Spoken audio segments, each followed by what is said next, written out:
Hi, everyone. In my practicum, I was the social worker for the district in my county, which is Garfield County. So I posed my research question as, what are the effects of social workers in schools?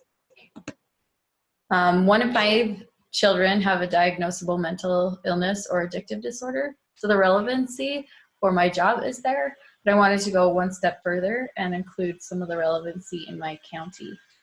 There is a SHARPS survey that Utah conducts every 2 years for 8th through 12th grade.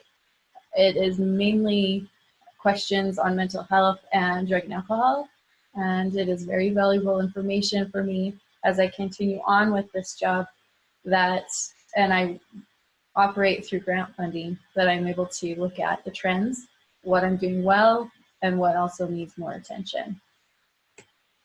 So this is this year's data.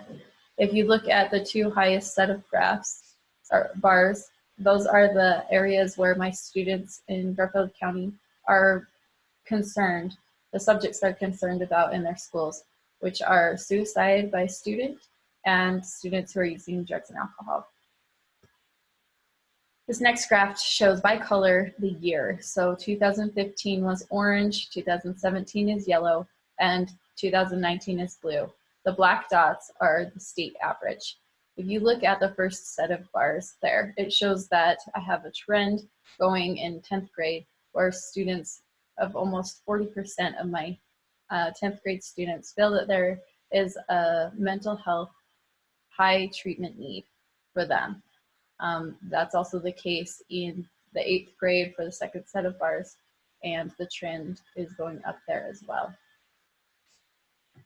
This last graph I wanted to show you was social isolation in my county. And so that second set of bars there, the question was students who reported during the last 7 days often or always felt isolated from others. And so that was either at the state average or above. And then the last set of bars there were, the question was posed that they felt in the last 7 days often or always felt that there were people around them but not with them, which I thought was interesting.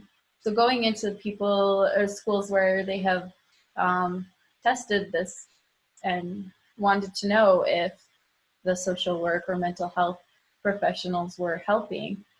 There was one school in Washington, Sunnyside High School. They created a counselor-led approach that had an increase for graduation rate by 30%, which is, those are killer numbers. That's amazing. The state of Colorado went one step further than that and created 220 jobs for counselors over the course of 8 years. The project cost $16 million, but what they saw was an increase of attendance in college for kids by 3.7% and a dropout decrease of 5.5%. They talk about the associated costs with dropout students and how later they can have an increase of poverty, increased need of government assistance, and also, unfortunately, an increased risk of going into the criminal and incarceration circuit. So the state estimated that their savings by having these increased numbers of college students and a decrease of dropouts was a savings of $300 million.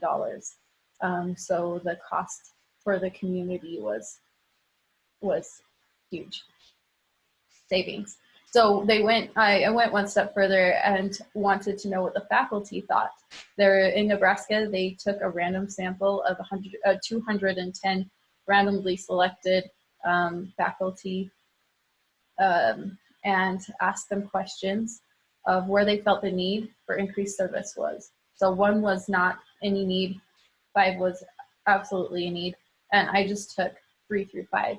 And these were the areas: bullying prevention, individual therapy, group therapy, drug and alcohol prevention, crisis prevention, and suicide prevention. So within my lit review, I saw that there was a relevancy. Not only that, but the faculty also feels like there's an increased need for mental health professionals, as well as the students in my district have felt that there is a need, and we are seeing that there is a need, self-perception, and also with the teachers. we are seeing that when there are school systems that are allowing mental health professionals to have more of a presence in the schools, it is actually not only beneficial for the students, but it's cost effective for the community. And it is creating and giving tools for the students for success and creating productive members of society who are contributing, who are succeeding. And we talk about going upstream instead of doing prevention and not so much intervention. This is where we start, I feel like, in the schools. And we are seeing the correlation is that the presence of mental health professionals in the schools equals success. It shortens the gap in students' education performance, and it creates lasting effect in the community, also and financially as well. I just wanted to end with this quote that I felt was appropriate for my practicum, that educating the mind without educating the heart is no education at all. And I feel like we are kind of in a pioneer stage here of development in mental health, where people are finding the value in treating the whole self and understanding the importance of the lasting effects that it has in the community as well. So that is my research project, and I wish you guys well in your endeavors, and have a good day.